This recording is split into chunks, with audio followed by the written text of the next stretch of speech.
What's up, y'all? It's Tracy MitchellVA here with ThisIs50.com. I got my special guest, Kendall. What's up? How you feeling today? I'm great. How are you? I know it's raining outside. I know it was hard for you to get here. Yes.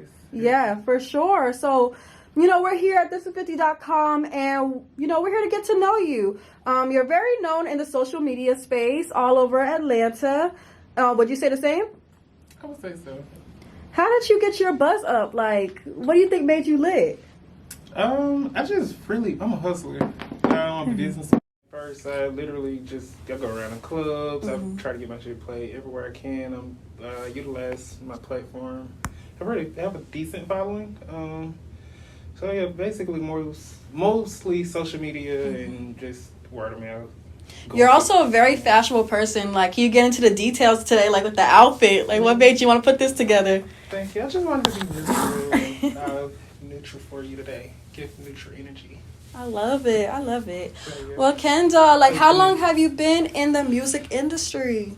Oh, well, I started taking it seriously like the end of 2020. I released my first single, Bag Talk. And it was actually, I got pretty good reviews on it. And yeah, but like music has always been in my heart. Like from a kid, I've always wanted to do, being an entertainer as a whole, because I always wanted to be an actor. How'd you make the transition from acting to music? Well, me and my little cousins, like we used to just sit, we would write. I've been writing since I was literally 8, 9 years old. We would write music. We would, play around and record on our little record. Back then, we had little recorders and stuff like that. But yeah, and it's just always been in me. I always thought I was going to be actor, model, this and other, but I always knew I wanted to do something with the music, as far as like on the label, or and write music. But now I own the label and I am the artist. I love to see it. Are you an Atlanta native? I am. I was born in Birmingham, Alabama. I've been in Atlanta, Georgia since I was 10. I was raised on the east side, Mathonia, Stone Mountain area. And how do you feel like you've been adjusting within Atlanta? Like, how do you feel like people giving you feedback on your music and you as an artist? Well, like I said, I've been here the majority of my life now at this point. But I've been getting great feedback on my music. People, of course, you have some hate. You get hate? Way. Yeah, I actually just went viral on Say Cheese. Say Cheese. Okay. Yes. Saw that. So yeah, they posted me that morning, and by the end of the night, it was over 100,000 views on that video and 1,000 comments. What was that comment section looking like? For the most part, of course, Say Cheese is like a gangster rap platform or whatever. So this little gay boy, of course, is gonna shake a few feathers. But for the most part, it was people under there loving me. But it's also, some haters talking about. One thing I didn't see much of, though, nobody never really said it was trash music or it was the video's quality. It was bad quality. Only thing I really heard was, oh, he's gay. So, yeah, that doesn't bother me. That's like throwing water on a fish. So. Yeah, Say Cheese is definitely a hood-ass blog. So what made you so bold to even, want to be on Say Cheese? I'm a risk taker. I don't care about I have tough skin, so this, and I know it just comes with the territory, and I'm here to kick the doors off the hinges for my community. You guys will see it, and you will see more of us. You will see more of Kendall. Can you tell us about a time where your confidence really kicked in? You had no choice but to embrace who you are. Okay, so yeah, my first time I did a talent show in middle school, 8th grade, and we did the thing, and my mic was messing up, and I actually was this is early Nicki and Drake, the Bedrock, me and my best friend actually at the time we did the Nicki and whatever, the Young Money thing. Literally, my mic started acting up as soon as it got to Drake part. She was Nicki, I was Drake. As soon as it got to Drake part, it was started messing up, and the whole school booed us off the stage. Oh my god. Yes, and so from that moment forward, I was just that. I was sad about it. I didn't go to school for a week straight. By the way, shit. I was making a big excuse for I was sick. Yeah.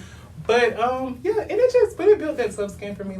I came into school there. Of course, kids are mean. They have jokes, but they're y'all did horrible. This and that. But that made me go that much harder with my craft. I was the head of my drummer club in high school, like so every talent show, anything I always signed up for because I was like I had to redeem myself. Like y'all not gonna just boo me, you know what I'm saying? Yes. Like I'm talented, and y'all gonna see it. So yeah, so I want to know like how those acting skills reflect in you as an artist, because I'm sure you've seen like you pulled a lot from that time in your life. You dropped your song Bounce. You also got a music video. What was it like putting that together, and how do you feel like being in theater kind of helped you with that? So I'm gonna say this so I always try to incorporate acting in most of all my videos except for Bounce. You know, you see it in Back Talk, you see it in Space. So it just comes naturally for me. My mom put me in acting and modeling classes when I was like 11 up until like 13. So that kind of helped mold that.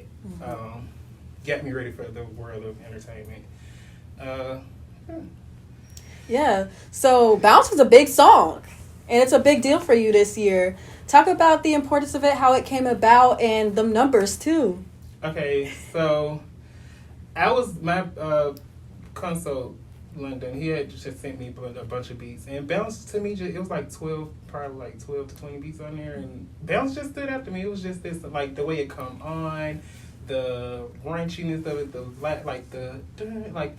it just comes on and you just know it just gives you energy. So I just felt the energy and I just went with this song because that's the one that just really spoke to me the most. And I wrote the song, I wrote my verses to the song, got to the studio, hated everything I wrote. So I literally came up with the second part of the first verse and the full second verse just there at the studio. Cause it's like, you write stuff and it sounds good in your head, but when you get to put it on a track, it's like, that's corny. You definitely show off your songwriting skills. Yes, so I did, and I'm big on that. Like I write anytime you hear Kendall rap, Kendall wrote it. Like I wrote all of my verses on the songs, start to finish. That just comes natural to me. Talk about Kendall, your name. You got it on your chain. That's what we know you as. How did that name come about? I am the life-size Ken doll. This ain't no egg. Like, this has been me all through middle school, high school. I've always liked it. I've always liked the best of everything. The designer clothes, the best shoes. I was always that it boy in school. So, it's just kind of it's just gotten better and enhanced over the years as I've gotten grown. But it was always in me. Is there any influences you have, maybe fashion-wise or music-wise? You talked to Drake, you talked to Nicki Minaj, but is there like a specific artist influence on your style? My biggest influence will be Nicki Minaj and Drake. You're a Barb.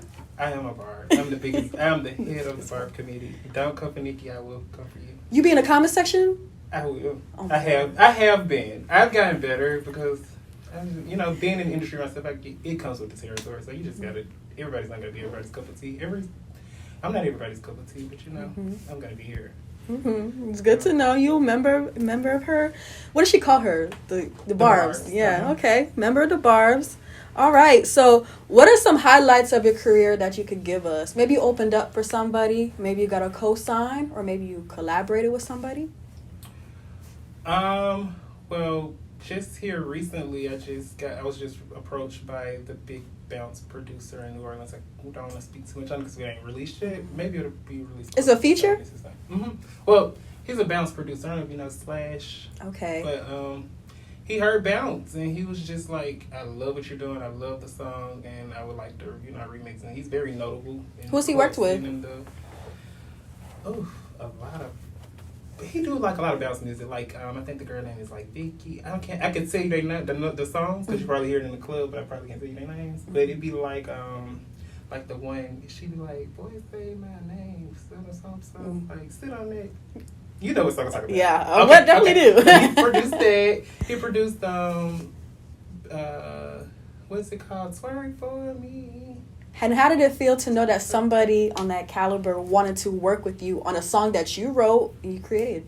I thought it was a joke. Because when he initially reached out to me, I didn't respond. I just sent them the eye emojis like, because I'm like, who want to work with a kid like me? You know what I'm saying? So, but me doing my research and, seeing that he was, actually legit, I almost passed up that opportunity. Yeah. I was like, it's fake. Did it ever make you realize, like, dang, like, sky's the limit for me? Like, I could really work with whoever. At that moment, it did let me know, like, the sky's the limit for me. I've always had faith in myself, but you know, as an artist, you know, and when things are not moving as fast as you would like, you get discouraged sometimes. But I always knew that, you know, I know that I have the talent, so and I know I would be great. But you know, I'm human too, so you still have those days where you're just like, maybe this ain't cut out for me. Of course, a lot comes with being an artist. It does. And confidence is very important.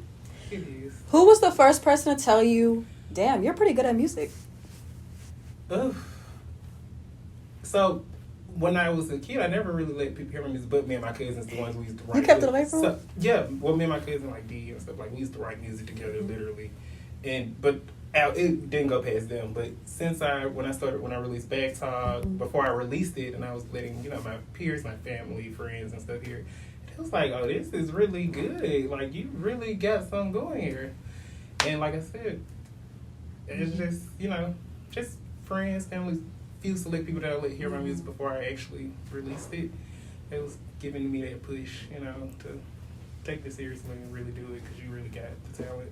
I feel it. It's good to know when somebody likes your music, especially like a family member too. Yeah, because that family could be priests too. They ever saw this something and they were like, yo, like take that down or stop doing that? Well, a couple of my family members felt some type of way about Bounce, but fuck them. It's your problem. Got nothing to do with me. How do you see yourself evolving as an artist? Man, the sky is the limit for me. I just see myself getting into so much because, like I said, I'm a businessman first. I've successfully ran a business for like 11 years. What business? I'm gonna do accounting. Okay. But yeah. So I see myself like merchandise. Like I'm about to get ready to drop my merch line. Okay. I want to be that all around mogul, like liquors and colognes and things of that nature. Like, we don't have one of those. Like, in my community, we don't have an all-around mogul. We have actors, singers, rap. We have people that's doing things, but we don't have an all-around Jay-Z, Diddy. Right. Like, somebody that, and I can't be that. Right. That's so dope. Community. Yeah, that's so dope. I can see that happening for you. Like, music too, like, is there a project that's on the way? Like, what else can we expect? More music is actually on the way. Like I said, the Bounce remix is on the way. It's about a centimeter dilated. But yeah, and more music is on the way, and actually my EP is on the way as well. What do you want people to know about Kendall? Kendall is here to stay. Get used to me. You know, get familiar with me because I'm here to stay. I will be here for a long time. I believe in longevity in everything I do, and this will be one of those things. I will be known for and talked about generations and generations after. Well, Kendall, it's dope to have you here on ThisIs50.com. Thank you. You killed it. Thank you so much for having me. Yes. Make sure y'all check out Bounce. Where can we find it at? You can find Bounce on YouTube, iTunes, Spotify, all of the major platforms, Tidal. And what about that social media? Social media handles at The Real Kendall. That's THAREAL Kendall. That's THAREAL Kendall. KENDLL.